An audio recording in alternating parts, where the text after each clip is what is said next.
You're listening to Leadership Powered by Common Sense with your host, Doug Thorpe. Here's Doug.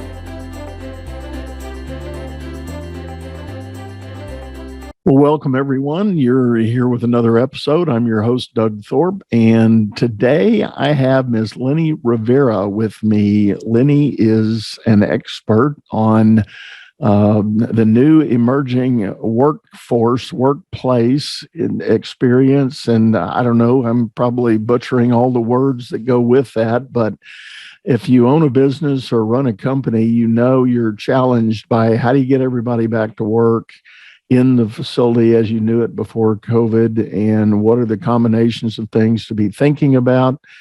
What are the issues with employee pushback, all that fun stuff. We're going to hit on that today. So Leni, welcome. Hi, thank you. Thanks, Doug. It's great to be here. And hello to everybody who is listening and watching this.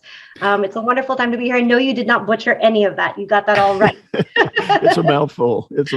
But anyway, and tell us where you live. I moved to the San Francisco Bay Area about 3.5 years ago. Oh my, okay. Yeah, and I moved here because what I do, which is called workplace experience, is really, it began in the tech industry with the Googles and the Apples and the Facebooks and the Disneyland of sorts for workplaces. So that's where I came to study it and learn it and find ways that we could incorporate that everywhere. Yeah. Well, clearly, some of those names you mentioned are famous, or now some would say infamous, for introducing us to pool tables and air hockey and coffee bars and all kinds of things in the workplace.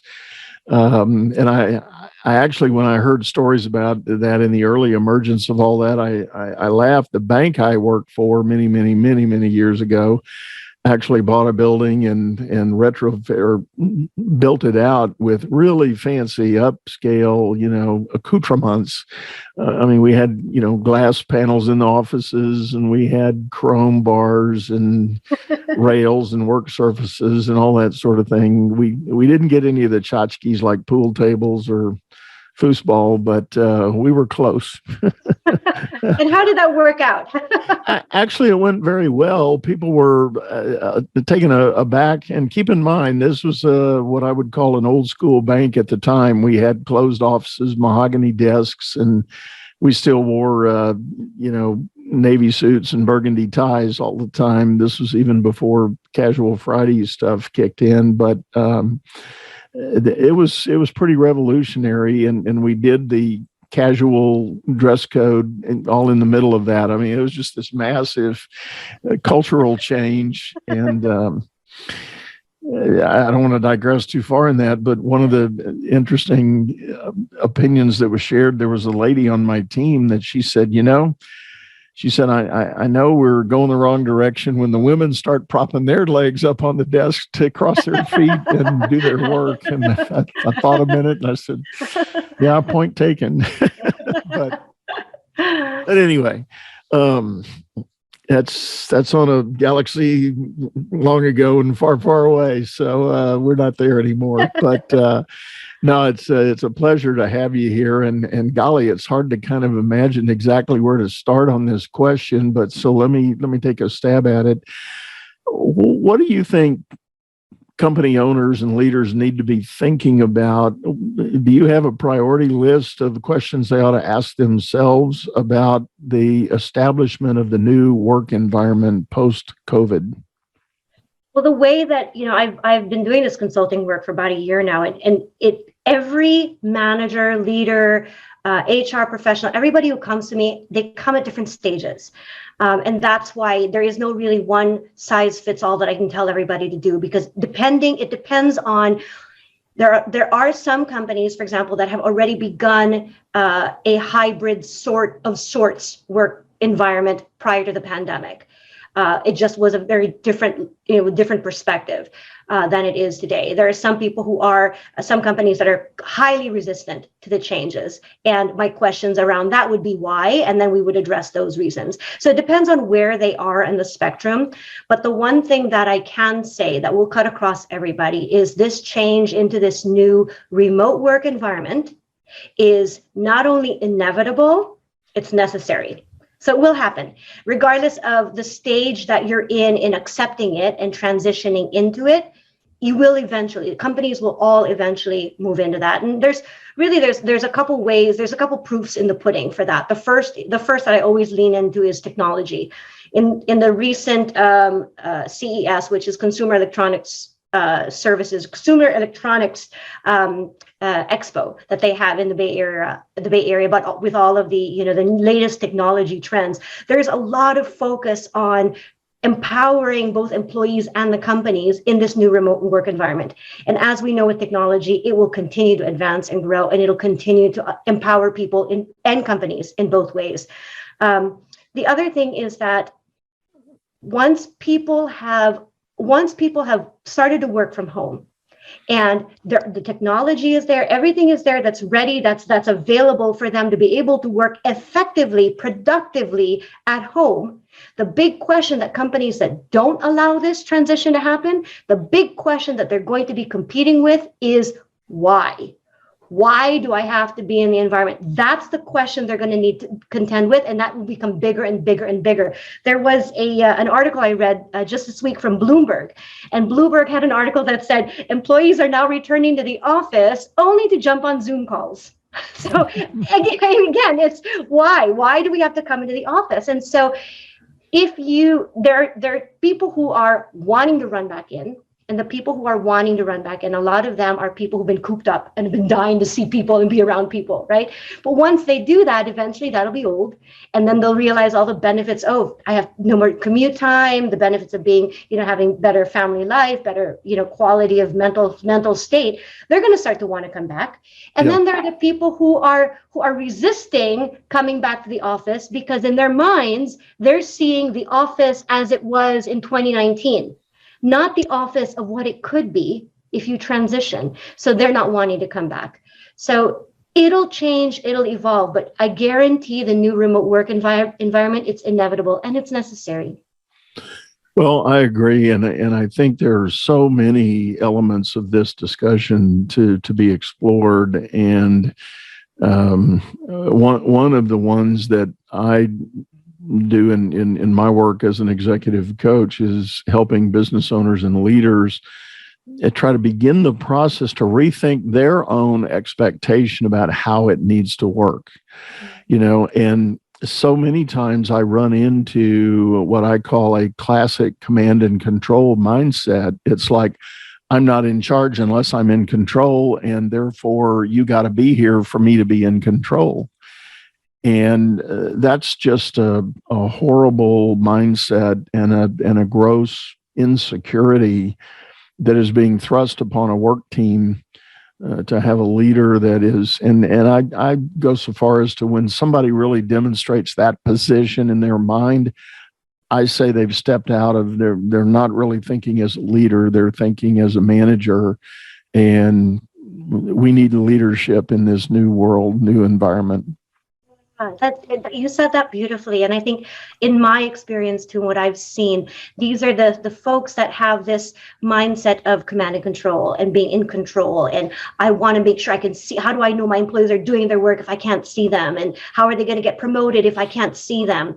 This is an old mindset. Now, I don't mean to knock it down. I mean, maybe in your work, you can knock that down as a coach, but I don't want to do that in my work, because in my work, I'm a human behavior studier. And for me, it's of course, it's been that way because we've all worked in this same sort of structure since the time of the Industrial Revolution. So it's kind of inherent. It kind of developed into that kind of that culture of that mindset happened. But these are the folks that are having the hardest time transitioning, as you said, because now your managers are needing to learn that the shift in management from managing people to managing work, and just trusting that the work will be delivered rather than how is it being done? Where is it being done? How often are you working on it? Just trust that it's coming and judge it for when it's there. Again, I'll go back to an old banking story. In my days as a department head, I constantly kept myself in trouble with our HR team because I refused to submit time cards for my team. And when this first emerged, I had about 125 employees in my department, and that grew to 325 over time.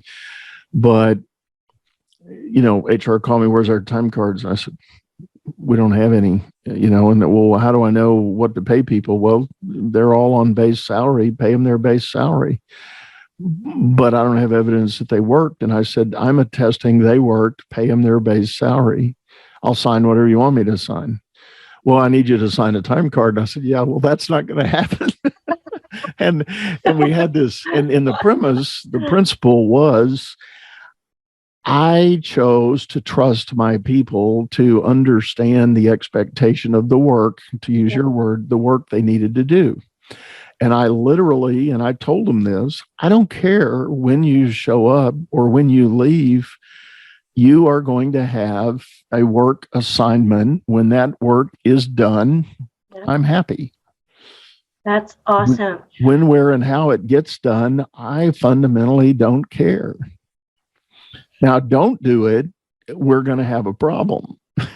Yeah. Can I ask you then, among the other departments, among your peers in your company, what was the state of mind then of all of the people who worked in your team?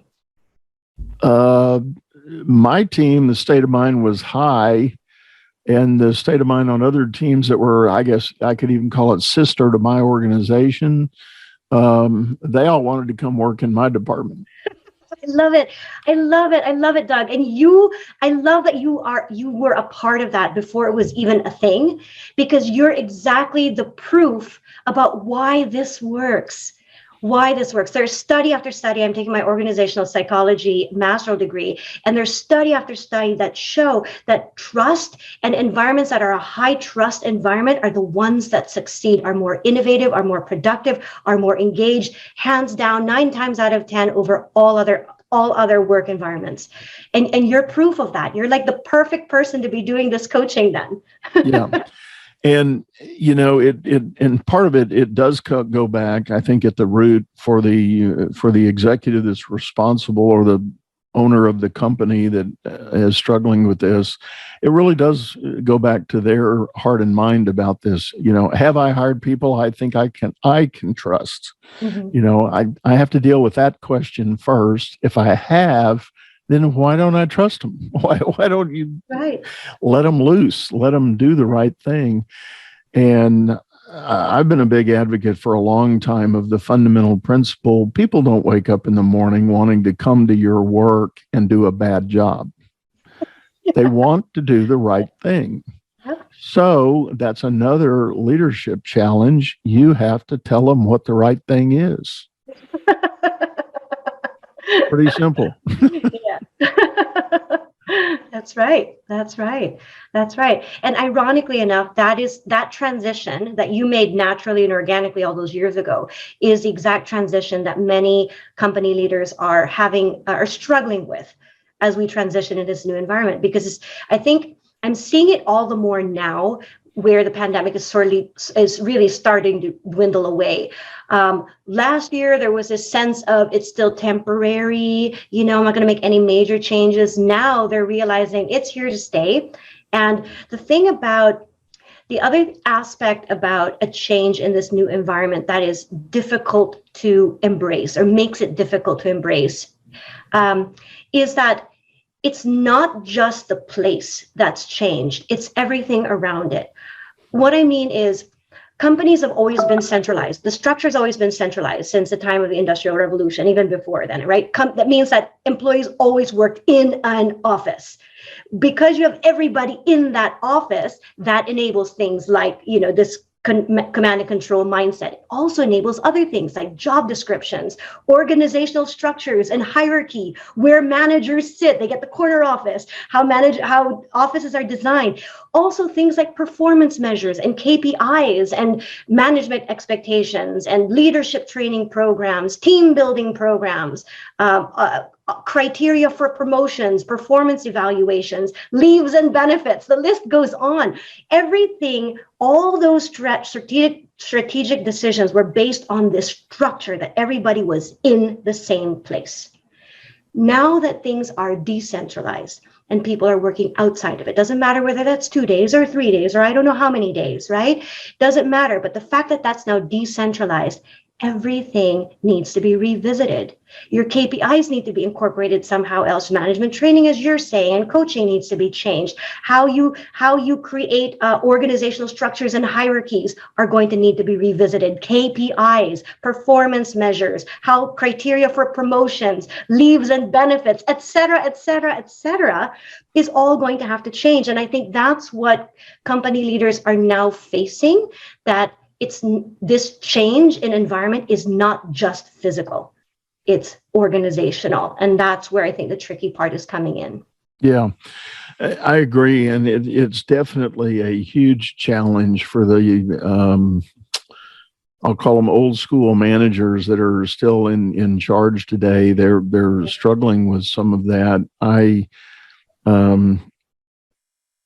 just think it is a challenge that is going to be in front of us for a long time. And a lot of the studies that are now coming out of the so-called Great Resignation point to the fact that people are finally, once and for all, tired of those old structures, all those things you named there, the corner office, the hierarchy, the boxes on the chart, and the ramifications of how all that plays out. People have finally begun voting with their feet, saying, I don't want to do this anymore. Yep. If that's the way you tell me we have to do it when I do return, and by the way, I'm willing to return with conditions. Right. They're saying, no, I don't want to return to that. That's exactly right. Another reason why this transition is inevitable. And it's necessary for all organizations, because if you don't, people are going to be leaving for companies that do. And every company is going to. We're just starting the change, but you can't undo the change. That's the one thing that's for sure. You can't undo this. You can't unknow what you know now that you've worked from home, now that you know those benefits. I think you're right. And I do think, and as you say that, I'm thinking about one of the last corporate jobs I had. We ended up with a sticking point. I was working for a national consulting firm, and our primary mission was to be out in the field at our client job sites, 2 weeks at a time, and not in an office. We were in their office, not our offices. But when those engagements were, we were in between engagements like that, we had this big thing about come into our office. And I'm like, oh, why? I don't even know the people there because I'm in the field all the time, Right. Yeah. So, right. Yep. I know my boss. We already engage remotely because of the field work. That's all I need to know. Why do I need to do that? And for me, it was a function of logistically and geographically. It was a 25-mile one-way drive in a large metropolitan area that has really bad traffic. So that turns into 45 minutes to an hour minimum one way. And I said, no, I can be far more productive at my home office working on proposals and follow-ups and, those kinds of things. Yes. So I bucked that system. I guess I'm a real rebel when I think about it, but revolutionary. You're a pioneer. I mean, maybe a rebel back then, but certainly a pioneer today. Well, thank you. I bucked that system, and some would argue it was ultimately my demise with that company. But I did what I did, and I was one of the highest revenue generators from a delivery standpoint that they had. So, stuff can work. And I think companies are struggling with that still. And it is I'm of a firm belief, it is an immature management mindset that's holding us back in these areas. Yeah. It's not even a leadership mindset. It's still a management mindset. And people need to move on. If you can't tell, I'm a big advocate of the key difference between management and leadership. There is one. Yeah. And so anyway, one quick question before we need to take a break.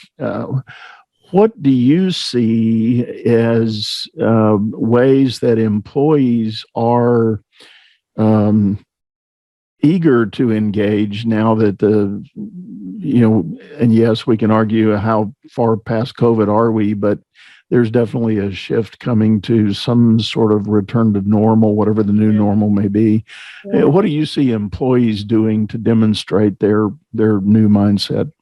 Well, I think right now, since we're just starting to come out. I mean, you saw travel industry as a boom, right? The whole, was it spring break and all hotels were expensive and flights were gone. And I think everybody is rushing back into what a normal was that they can remember. Events are coming out, things are happening, the weather is turning warmer, it's springtime. It's all happening at the same time. So I think that mindset is, let's finally get out of having been cooped up where we ourselves have not been in control of our lives. I mean, that's the other thing that I think we need to recognize, regardless of what your position is in a company.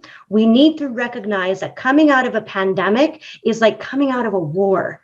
People have suffered great loss, whether that's financial, that's people in their lives, that's moving to different locations, whatever it is. It's been a very difficult time. And if anything, even if none of that happened, you've lost your sense of control. That's why the anger, that's why the angst, that's why the alcoholism, whatever it is, we've lost the sense of control. Finally, we're coming back and we are now allowed to be in control of our lives again. We have to let that happen first. That's why when I advise people in this new, as they're transitioning the work environment, be flexible. Flexible is the number one thing. Do not make any hard decisions now, because you have to let this pendulum swing. Think about it as a pendulum. The pendulum was all the way on one side where everybody was working in office. Then in the pandemic, everybody was on the other side working from home. You've got to let this come back and forth before it will find equilibrium. And that can take a couple years. So chill out. Yes, people are excited about it. And I think that's what's happening, but it's going to swing back and forth. So don't get overly excited about people's excitement. Yeah. Well, Leni, we are kind of at a midway point here. We're going to take a commercial break, but we're going to hang on to that thought about flexible. I like that key word. We're going to hang on to that, and we'll dive into that deeper right after this message. Business is all about solving complex problems as fast as you can create them. Become the best problem solver by leading others to greatness too. And the first step is going to DougThorpe.com. Doug Thorpe is known globally for coaching entrepreneurs and business leaders, improving their performance and the work output of everyone surrounding them. You can find health, wealth, and happiness by learning to lead others to health, wealth, and happiness. Go to DougThorpe.com now and order Doug's books or hire him to coach your managers. That's DougThorpe.com. Well, welcome, everyone. We're back. This is Leadership Powered by Common Sense, and I am your host, Doug Thorpe. I'm talking with Leni Rivera, who is a workplace experience expert. She's helping companies wrestle with the huge challenge they've got in trying to figure out how to deal with this new marketplace dynamic of remote work and not work and hybrid and all of that. When we took the break, we were talking about the word flexible is the key recommendation to company owners and leaders. And maybe, Leni, you want to just kind of repeat what you said about the pendulum effect there, what's going on? Yeah. The one thing that I think we need to be patient with right now is this understanding that we're all coming out of a pandemic. The thing, I think one of the shifts that company leaders are starting to recognize is that companies are made up of people, and people are not just numbers. They're full people. And I think that is now being recognized because of the pandemic and seeing you at your home or whatever. But because they're people are coming out of the pandemic, and everybody who was in the pandemic, all of us have had different varying experiences, great losses, whether from people or financial or, and even absolutely the loss of control. And as we're coming out of the pandemic, it's this, trying to figure out how our new normal will look like. And so as we are transitioning out, we can't figure out what that is yet, what companies are going. People are wanting to come back in the office. People are not wanting to come back in the office. There's this back and forth. So as I was saying with the pendulum before, all people, employees were inside an office, and then during the pandemic, people were outside of the office, they were working from home. Now they're coming out. So there's going to be this back and forth before they realize what equilibrium is. And that's why flexibility is key as we're doing this transition. Yeah. And that idea of how to be flexible and the movement back and forth reminds me of a dynamic that's also emerged from the pandemic. There's been a long running tradition in business when companies many years ago started doing employment satisfaction surveys. There was a trend that always emerged year after year after year. This was a truth. When the question about trust, dear employee, do you trust management? The findings always said we trust our C-suite, our top of the house leadership, but I don't trust my boss.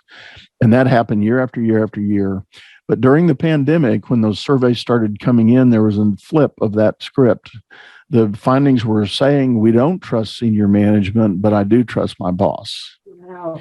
And people were, I think, seeing the boss was right there, even though probably on Zoom, right? But the boss was at least the one they saw, and they saw the struggle the boss was having trying to figure all this out. So they could relate to that. And they said, well, I trust the guy. He's being honest. He's doing what he can. But the top of the house was trying to make decisions with that pendulum. And as you can imagine, for a lot of senior leaders, it was more like a wrecking ball swinging back and forth. They were trying to make a decision. So they say, all right, here's my decision. Boom. And then a week later, it's like, whoops, I got to go over here. Whoops, I got to go back over here. And then Delta happened. And then Omicron happened. And then, yeah. And employees at large were saying, you can't make a decision. I don't trust you. And, as unfair as that might be to senior management, it was what got manifested in the minds of employees. So there's going to need to be some recovery for that as well, Yeah, absolutely. And I think you're right. I think that's beautifully said. And I think the term flexibility is across all levels. It's the worker needs to understand that, you know what, you're people, but so are your bosses and so are your leaders. They're people too. And they're trying to figure this adjustment out as well. And change is not easy for everybody, for anybody really. And so these major transitions are going to be difficult for everybody, them included. And I think it is kind of, I think what workers respond to, and perhaps this is one of the reasons behind, those survey results, is people respond naturally to empathy and to transparency.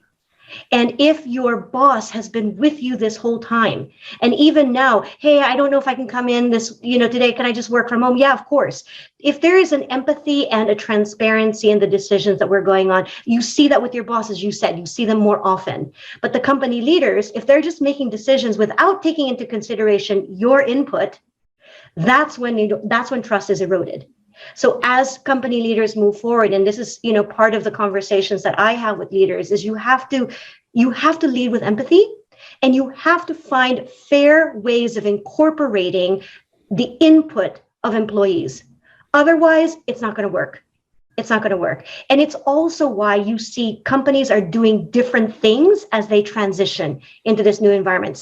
There was one company that's doing only 4-day workdays. There's one company that's transforming all their offices into spaces for events.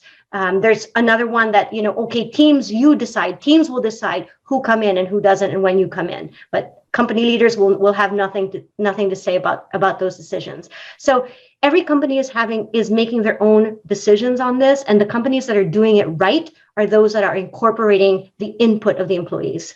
Yeah. I like that. And what comes to mind on that topic is the idea when you look at the timeline when COVID was first identified as a threat and ultimately a pandemic with the lockdown and everything, we had a lot of other stuff going on in the world as well. There was the George Floyd tragedy here in the U.S. Yep, correct. There was a continuation of the war in the in Afghanistan and all that was still going on, and elections too, because that was a very divisive election that happened, and there was a lot of social upheaval going on.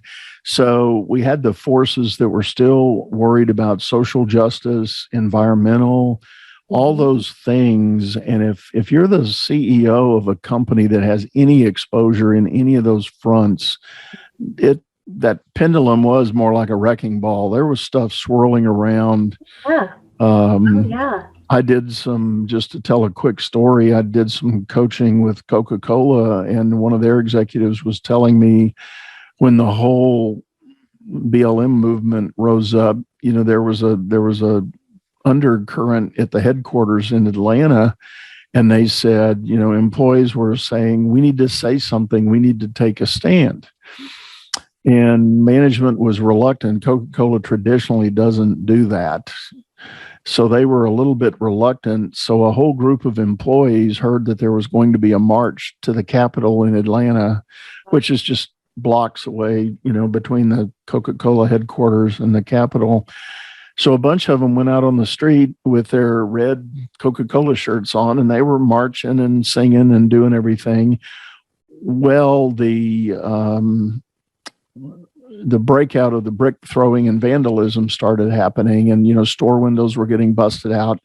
And on the 10 o'clock news, here's all these Coca-Cola guys with bricks going through their head. They weren't throwing them. I want to be really clear, but bricks were lobbing over their head into the storefront windows, and there was a moment too long of reaction that they decided we better get out of here. This is not cool.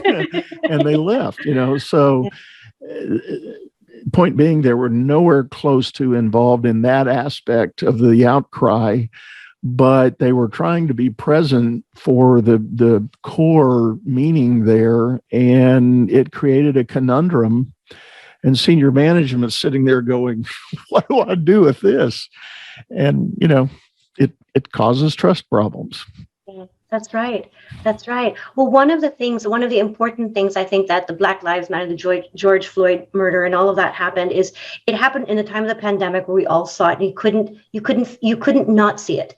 And the conversations around race, the conversations around diversity, equity, inclusion, justice, they were always at the cusp. They were always important elements and important initiatives in companies and organizations as they started to recognize it. But there's nothing that put it in the forefront as much as that did.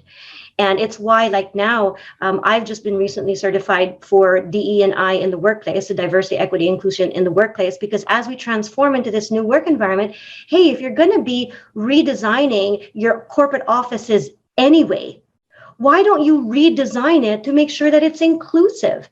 I mean, incorporate all of these things. Are you still only celebrating Christmas and Easter?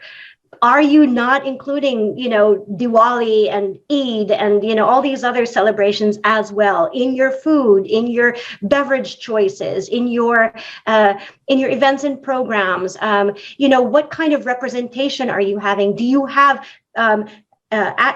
does everyone have equal access to things if you're differently abled, if you're neurodiverse? Let's start incorporating that. Since you're transitioning anyway, let's transition for the better. This is a great opportunity to do that. Yeah. Well, and there are so many developments, and it's just gone at a rocket pace for these 2 years. The emergence of some of these considerations and concerns.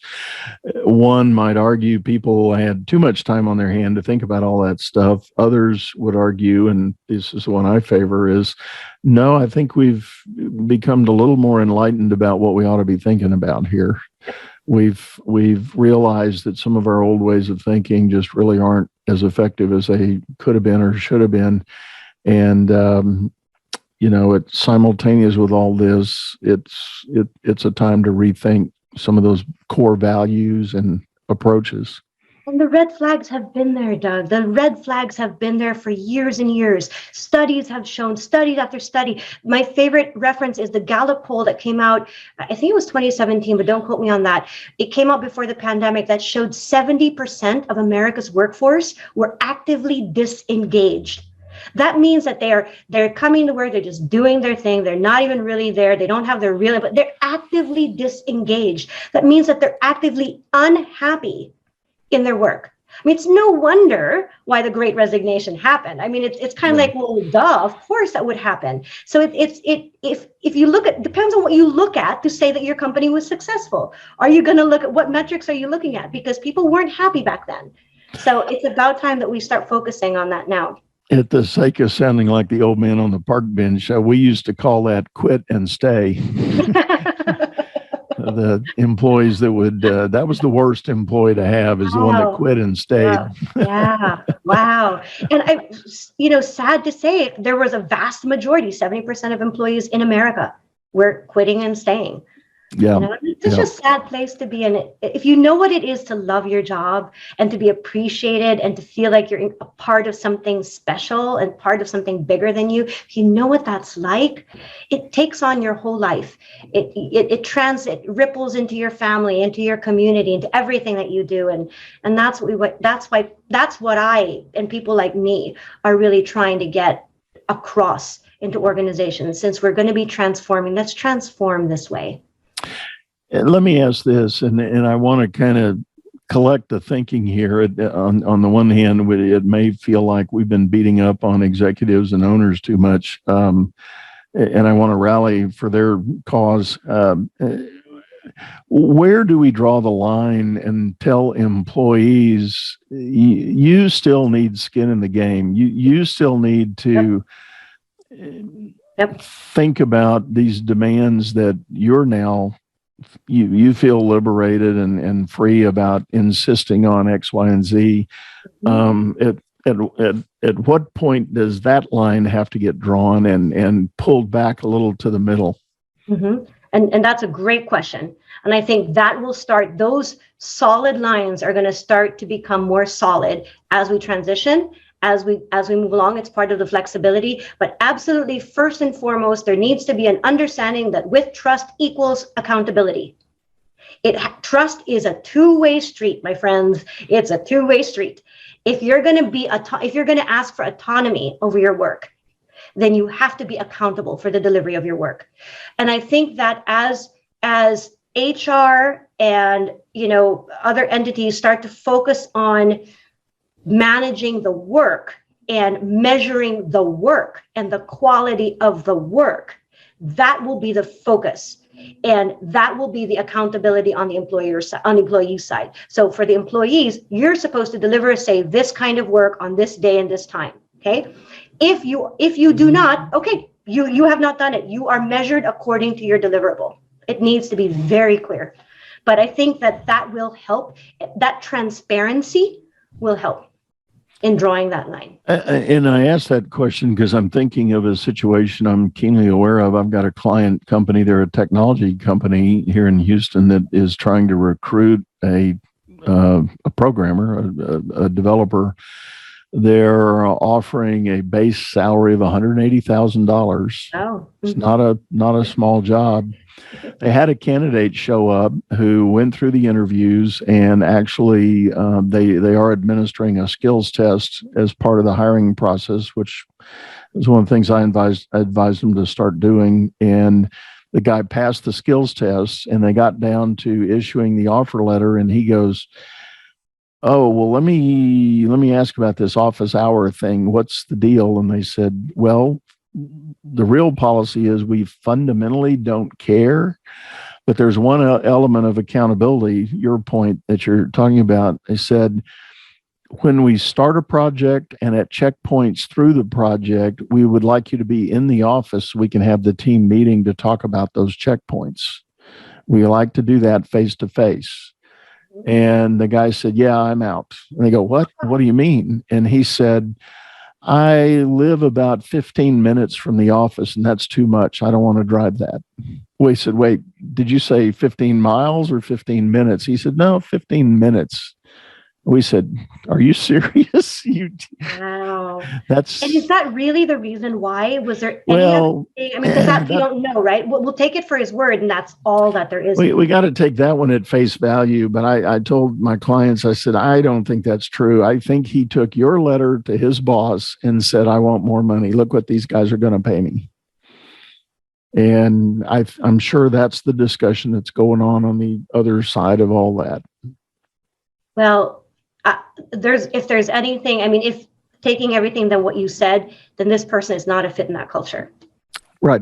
They're just not a fit in that culture, because you don't want that. I mean, these are the outliers that you hear about all the time, right? And maybe there are more and more of them that are not that outliers, but you're exactly right, where employees are going to start needing to be accountable for the decisions that they're making and things like that. Because yes, it is an employee's market right now, but fair is fair. Fair is fair. And the interview process is two ways. And if they are asking you what your expertise are, and they're judging you based on that, and you have the time to ask them questions and you're judging based on that, then don't get all the way to the end and then say, no, I don't want it, based on a conversation we had earlier. That's not a fit. I would just say that's not a fit, and you're left found out. Well, I agree, and that that is kind of where we left everything on that one. So anyway, I hope it doesn't happen again. I hope that's not a trend. Well, yeah, as do we. We're hoping that's not going to be the kind of difficulty they've got. And like I said, I advise them to implement the skills test, because that's something I learned a long time ago in the hiring game. If you have a job that you can do anything about administering a reasonable, fair, and equitable skills test, and I know there's a bunch of case law about how those things get administered. I'm fully aware of that for all you attorneys that might be listening. The reality is it's beneficial to do that, because candidates can show up for job interviews and lie through their teeth about what they know, because all they need to do is spend about 2 hours before your interview doing YouTube searches, and they'll get all the vocabulary and all the jargon they need to talk about and sound like they really know what they're doing. But until you put a skills test in front of them that challenges their real working knowledge,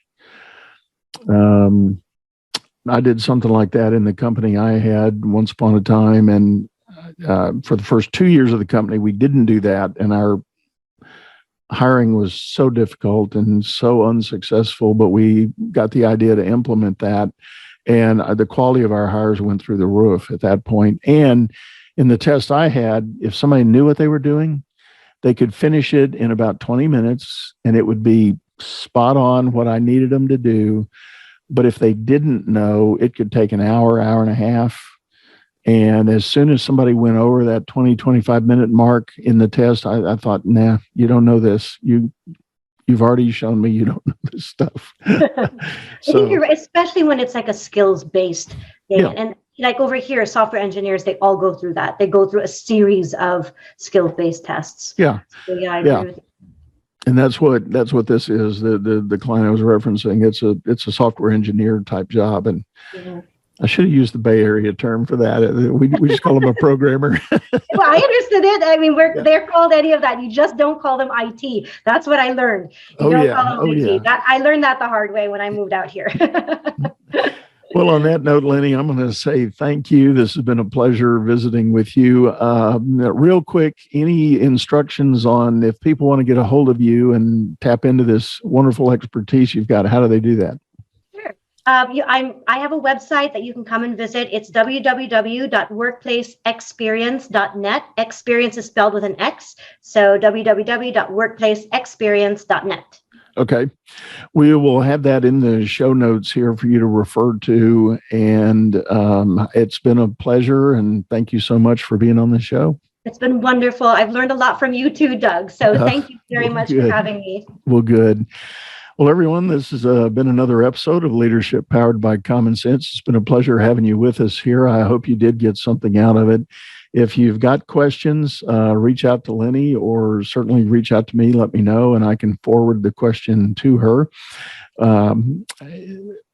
I think we've said enough for the day. I think I'm going to just shut up and let the show close out. All right. Thanks, everyone. We'll see you next time. Bye-bye. You've been listening to Leadership Powered by Common Sense, hosted by Doug Thorpe. If you would like to know more about the coaching and advisory services he provides, visit dougthorpe.com.